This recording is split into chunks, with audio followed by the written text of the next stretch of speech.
Hello, and welcome back to another episode of Let We Hear from Doc. I'm your host, Amanda Chapal George, and with me is Dr. the Right Honorable Kit Claudius Mitchell. So, how was your weekend? Good, good. Part of it was in Carriacou, of course, and we left Carriacou with mixed feelings, of course. Hmm. A joy to be there with the people and the warmth of the Carriacouians, and well known and of course historic, as far as I'm concerned, over the years within government. But of course, clearly unhappy with the state of what appeared to be a lack of serious thought process in the reconstruction of the place, and seeing that the people are still under a lot of pressure. So that was what my weekend was about. And of course, I came down on Sunday and rested for the rest of the weekend. I'm glad you mentioned more in depth about Carriacou because when Hurricane Ivan struck in 2004, you were the prime minister then, and despite the devastation, your government actually wasted no time. You mobilized international aid and donor support, launched emergency housing, etc. Now, fast forward to Hurricane Beryl, and more than a year later, the same thing that you mentioned, the people of Carriacou are still living under tarpaulins and they're still struggling for housing and they're still waiting for real recovery. How would you compare the response and recovery efforts of then under your leadership to what we're seeing now? I think the first thing is to deal with the question of the what was occurring at the time. Mhm, Remember, at the time in 2004, we never had a disaster in the country of mhm, 50 years before that. So mhm, we were not actually prepared, and it was a very shocking event for us. So, and there were no question of disaster fund in place mhm, to start anything. So one has to understand the difference between the period Ivan struck and the period Beryl struck. And therefore, what we had to deal with was the complete devastation of an entire country, mhm, and not just part of the country, like in the case of Beryl. The entire country was devastated. So we literally was flattened to the ground and with no resources. mhm, So we had to commandeer our resources internally, and we're talking the human resources because we had no material resources, and use our regional and international connection. And the NNP is known to have had a strong relationship mhm, with the Republican Party in the United States, with George Bush as president. And of course, because of our connection and relationship, he took a very personal initiative in looking after, helping Grenada to recover. And he did send the team down early, and saw to it that I brought to the United States to meet with World Bank and international institutions. And he was campaigning then for the second term. mhm, And while campaigning, while I was at the meeting in Washington, at the IMF meeting with all the experts and so on, and they told me I have a special call coming in. Then it was the President of the United States, George Bush, on his plane, a private plane, because he was campaigning, called in the special room to speak to me, and said that he had been apprised of the problems that Grenada is facing, and that he would be there with me and the country, and that he was sending down Secretary of State Colin Powell to Grenada in the few days, and he wanted to know when I was getting back, and I informed him. And a day after I returned, Secretary of State Colin Powell, and then I show you that famous picture with myself and him touring the country during that particular time. So we got a lot of international support, but we had to, mhm, as I said, get the people together and use all our resources. And in the regional level, we had the Venezuelan government, the Barbadian government, the Jamaicans, all the OECS countries. mhm, Everyone came forward. All the prime ministers came. I remember Ralph and Kenny Anthony, and all the prime ministers were. And the support was enormous, mhm, for Grenada and for the country as a whole. But remember, as I said, we had no money, we had nothing. So we had to build from scratch and build like almost every single house. It must be recalled that Montreal, where I was staying, was completely wiped out. In fact, I made a calculated decision that when I found out the hurricane and the speed of the power of the hurricane, I decided, well, my house in Apple would have been a safer place. And I left Montreal about an hour before the hurricane hit. And had I stayed there, I would not be talking to you right now, because White Montreal was flattened completely. In fact, the room that the Prime Minister slept, we saw all sorts of material on there. Every equipment and a tree was in in that room, so I would not have been around. So it was quite an event in every sense of the word. And the truth is, with that collective support of the people, and of course the region and international support, and the British government and other European governments helped. But the Americans led the way. I must always remember, remind people about that.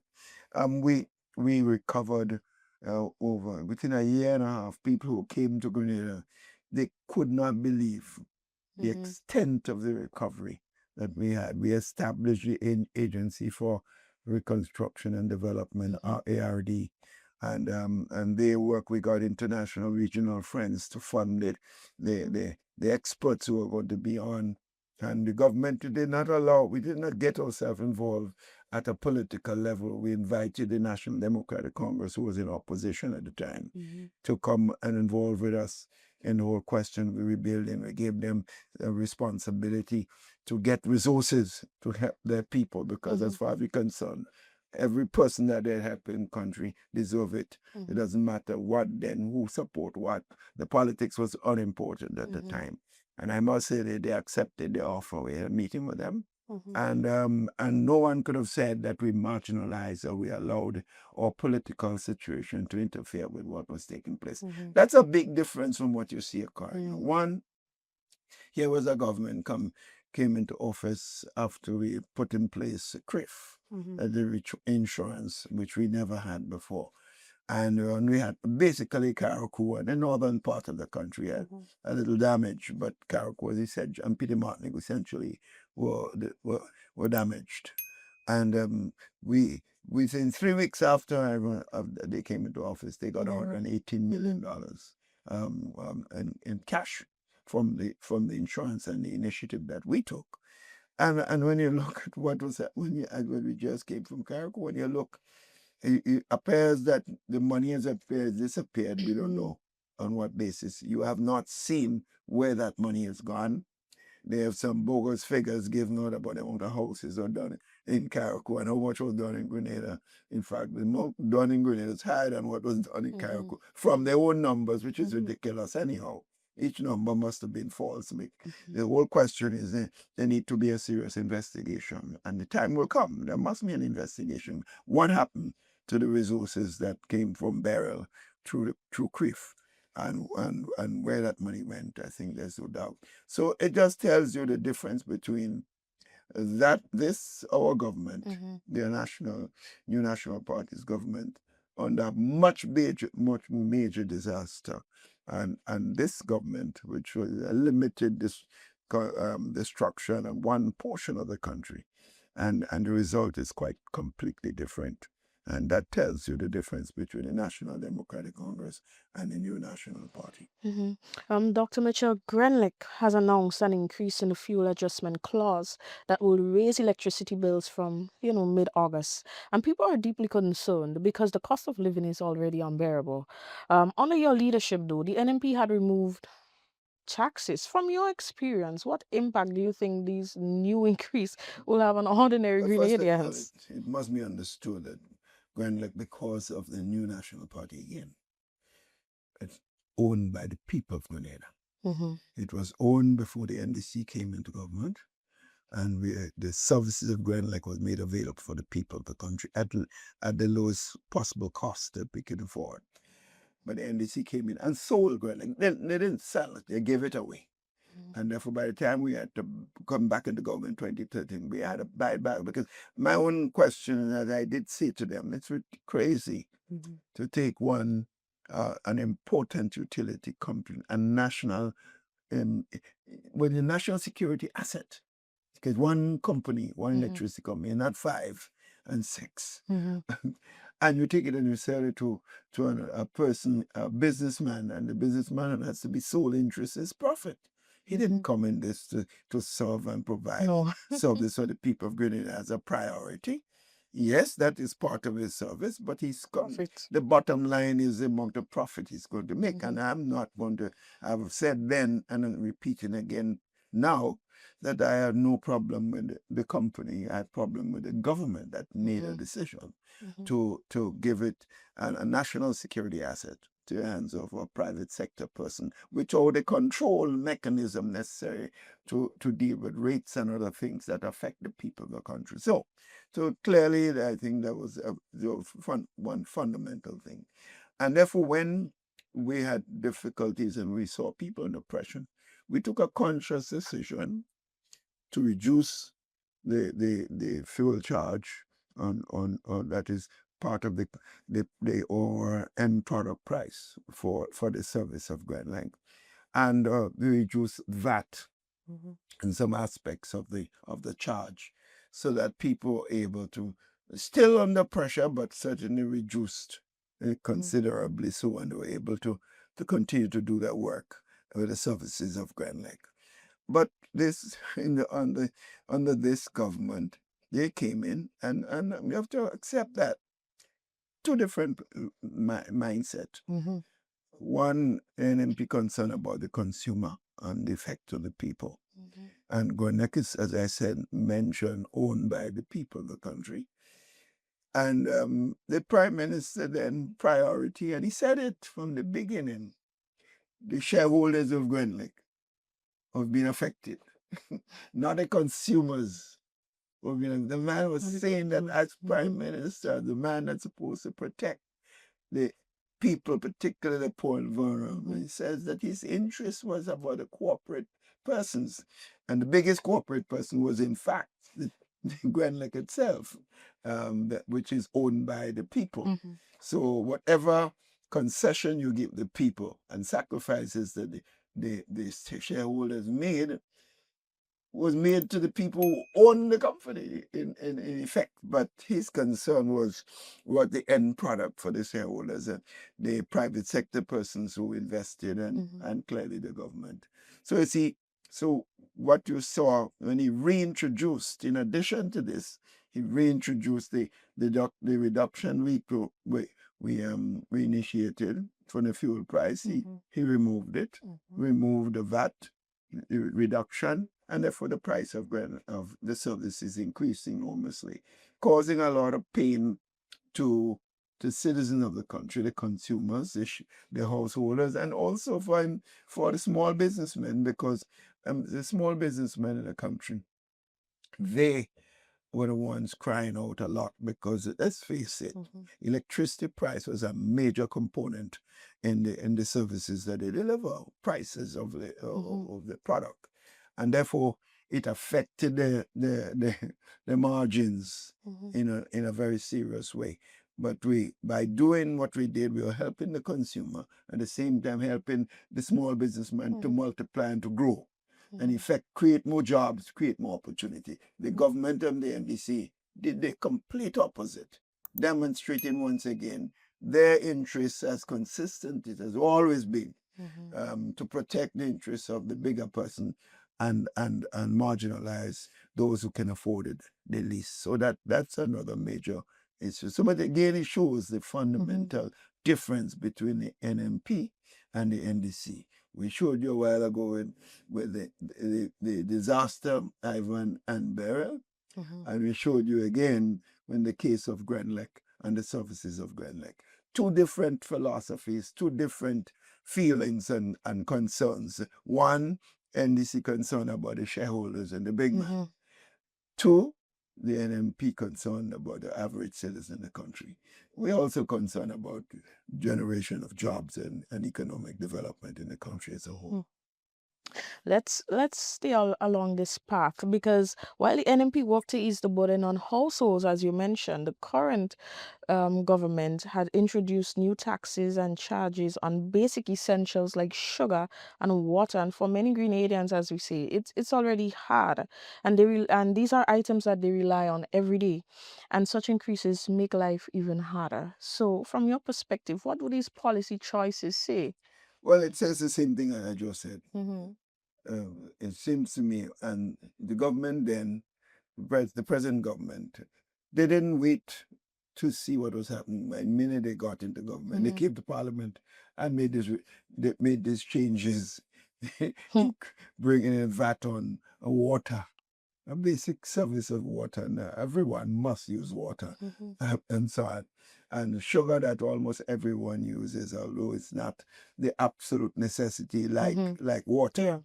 And of course, as we just mentioned, electricity and other services that were increased. It tells you something about the mindset of this, the leadership. I have to say that because clearly the prime minister has to be a key person in any government leadership, and therefore it's only he has he or she must be heavily involved in any decision that affects people in the country in a negative way. Without his support, I doubt it would have been able to pass. Because Mm-hmm. the cabinet, led by the prime minister, is going to be the authority for which major decisions are made, and without the chairman, it would occur. Mm-hmm. So that tells you again, as I said earlier on, it seems to me something is fundamentally wrong with the mindset of the present leadership. Mm-hmm. Because I would assume if you want to come into politics, your heavy concentration, a good politician, a caring politician, one with empathy, would be more concerned about how he affects what Affects decisions the that people. he or she makes, Mm-hmm. how it affects the average citizen, Mm-hmm. the most vulnerable in society. But in this period, with this administration and its leadership, you're seeing the complete opposite. It's about Mm-hmm. the pressure on the poor people seem to be the order of the day, and looking at the persons who can more afford to cope with any changes. They're the ones that seem to be the government is concerned about the most. Mm-hmm. Grenada's economy has seen its strongest periods under the new National Party's leadership, from pre-Ivan growth to post-Ivan recovery, and even during the recent pandemic, when the country was able to save significant resources despite the global crisis. Looking back across these times of growth and challenge, how do you reflect on the management of national funds, and how would you compare to now, where we're noticing a disturbing pattern of resources being wasted? Well, I think there's a lot to do with so many things I just mentioned a while ago, but I think it's also a clear lack of understanding of being able to manage. I think it's an inexperience has something to do with it. I think the lack of managerial skills Mm-hmm. clearly must be part of what we see happening. The wastage, the lack of thought process. There's no planning, serious planning in any decision. There's a lot of vague decisions that are being made without a thought process behind it. Mm-hmm. You look at all the road projects that are being mismanaged. Many of them start and can't finish. Mm-hmm. Now, if you really put thought into what you're going to do, you must know this is the design, this is the cost, this is the how things have to go. Mm-hmm. When you're awarding the contract, the capabilities of the individual contractor to do the job. But it seems all these factors are not included in the decisions that is made. It seems the most time is made on I have to give my friend a contract, and my friend gets it, whether or not he's capable of doing it. What people don't understand, I always say to people, the worst thing you can do as a politician is to give decisions based on just party politics. Mm-hmm. Because in the end, your party politics is going to get hurt. Because if you give a supporter a project that he's not able to perform adequately, he's going to embarrass you and cost you political support. If you Mm-hmm. give a project to individual who may not have necessarily voted for you or may not still vote for you, but he does an extremely good job. He causes you to be seen in a positive light, and you will get a lot of political support.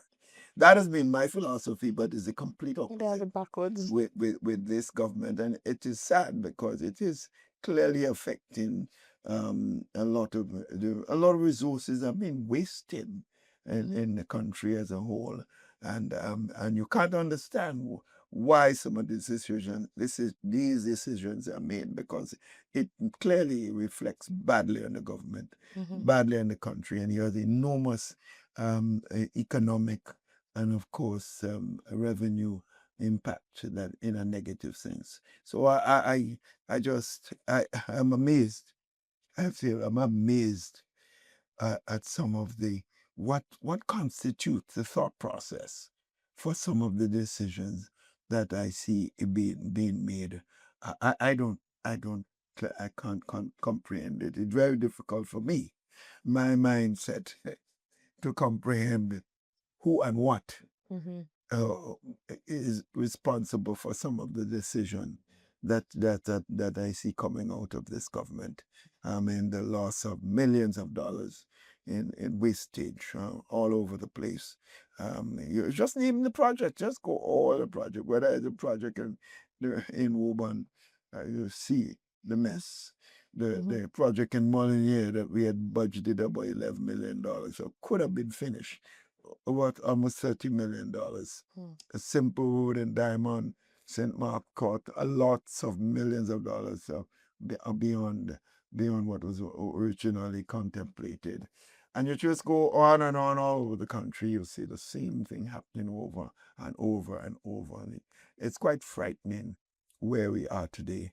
And it is something I think people would have to take note of when in the future when you're making decision to elect a government. You have to look at the ability. One, you must look at who is leading the team, but also who's leading the team is one factor. The elements and the members that constitute the team to support the leadership. Because even if you have a good leader and you have a terrible team, you probably would see a lot of nonsense taking place.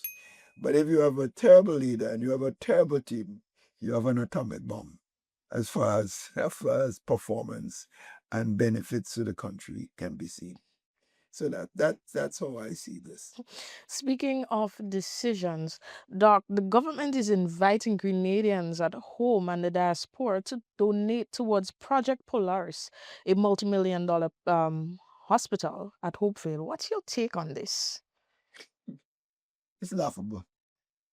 It's laughable. For one, the government has announced that it's building a state-of-the-art hospital, and it's $400 million. And to the public, it appears that they had the funding, or they're going to borrow $400 million. And I was saying that to people that it won't come to, because clearly, I don't see where the resources of the country will be coming from to repay a loan of $400 million. And why you need to have a hospital that cost within the context of the budgetary process of the government. Now, if you have lots of money, it's okay. But knowing what we have and knowing the resources of the country and how you have to use the resources to deal with so many other problems.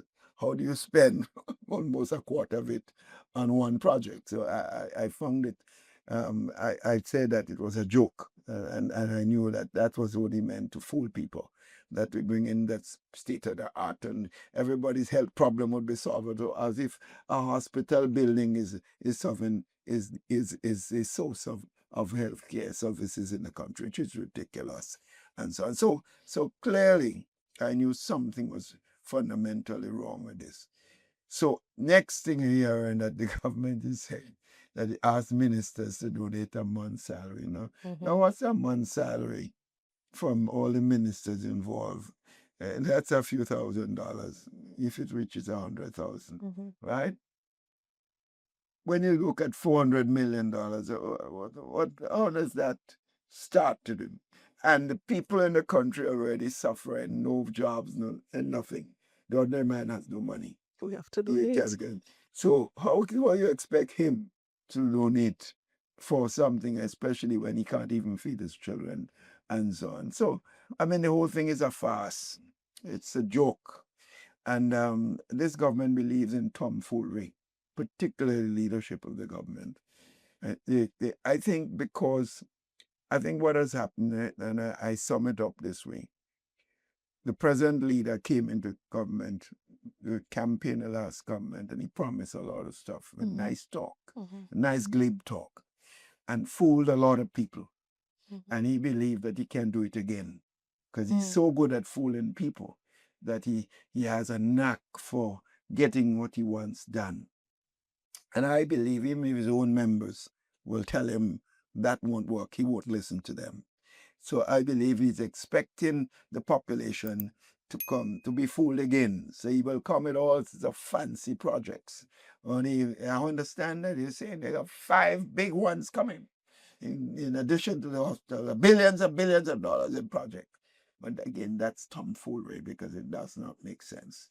And I think I believe that he has a serious lesson to learn. Fool me once, you're not going to be able to fool me twice with the same line of thought. And I think he would learn the lesson the hard way and the right time. Well, I think they made mention that they were going to honor persons who have donated. Well, if I don't have the Okay. money, well, if I don't have the money, I don't know why you're gonna do what an honor will do to me if I don't have it. I just don't have it. I don't expect to see much coming from this. Just a tomfoolery again, and knowing, I think they themselves know that they're not going to get much money out of this. Yeah. But I thought that they had already had the funding established and organized. So I don't know why they're coming at this 10th hour, 9th hour to ask us to donate to start a project which we know will not be started. I think this is the best time to probably donate towards the hospital now because we're lacking materials and resources. I think You know. that, I always tell people that when in 1997 I paid a visit to Cuba because we heard about Cuba's had been seen as one of the countries in the world.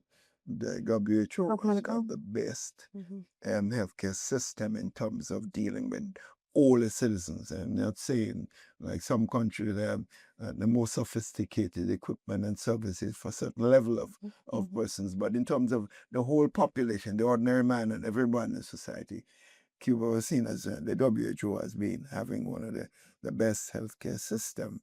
And therefore we went to Cuba and I asked to visit the clinics around and I saw what was happening. The buildings, so some small facilities in terms of the physical structure, physical structure, but they had all the equipment in there. And all the nurses, the doctors, the orderlies, everyone on board to serve the people, all the medication and so on. That's what healthcare is about, not the big nice building for hundreds of millions of dollars. It's the building makes no difference. The facility and the environment, of course, are going to be fundamental. Doc, we're about to wrap up. But looking back over your time in office, what national challenge stood out to you the most? Well, I think, let's face it, finding the ability to provide jobs for the population and sustainable jobs. Well, clearly, they have the biggest challenge any government in our country takes office will have to come to terms with. And that's why you notice in our case, knowing that the permanent jobs will come from major developmental initiatives that will bring permanent jobs. But while you're doing this and the time is passing, you have to create an opportunity for the average man to earn livelihood. That's why you saw thousands of people on the road, they're bushing. projects and had several times in the year. That's why when you drive around in the streets, you saw the shops full, the vendors market, people buzzing. You go in St. George's during the retail shops. Sometimes 10, 11 in the night, you saw people, the shops were open. And all parts of the country, the bars, fellas were all circulating and and and and and socializing and having a drink and having things to eat and buy. You see barbecues, grills all over the country. So you saw that because the average person was being had a few dollars to spend. So while we were looking and trying to do what we can with permanent job opportunities, we were giving these opportunity for the cleaning of the roads and the streets in the country. And you see none of that is happening now. And the bushes are higher than human beings. Now you're driving your vehicle, when you come around certain corners, it's almost a risk you're taking because you can't see. But they seem very little care about that.